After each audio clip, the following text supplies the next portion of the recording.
कैसे शुरुआत हुई पाप प्रेज़ द लॉर्ड। सबको की? जय मसीह परमेश्वर ने सारे की। पापियों को पानी में मार दिया परमेश्वर का था। वचन आपके विषय नूह में बच क्या गया, कहता उसका है।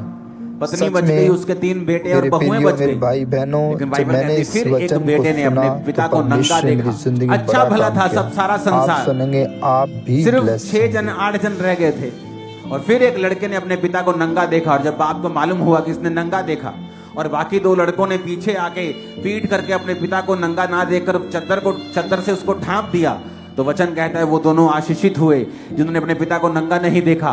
और जिसने देखा, बाइबल कहती परमेश्वर ने उसे श्राप दिया, नूह ने उसे श्रापित किया, उसके बच्चों को अपने दूसरे बच्चों के दासों का दास बना दिया। और कनान उसके बेटे का नाम था। तभी परमेश्वर ने कहा था कि मैं कनान के सारे देश अब्राहम को दूंगा।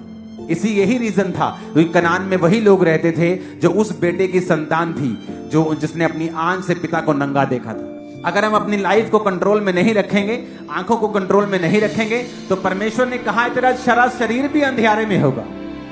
तो वो अंधियारा फिर कोई दूर नहीं कर सकता, क्योंकि वो आपकी ही मर्जी के कारण आपकी लाइफ में उसने एंटर किया है। बहुत से विचार आपके दिमाग में आ सकते हैं, उन पर आप कंट्रोल नहीं कर सकते।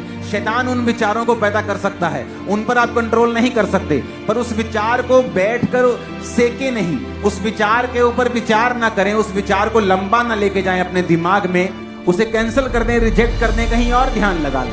हालेलुया।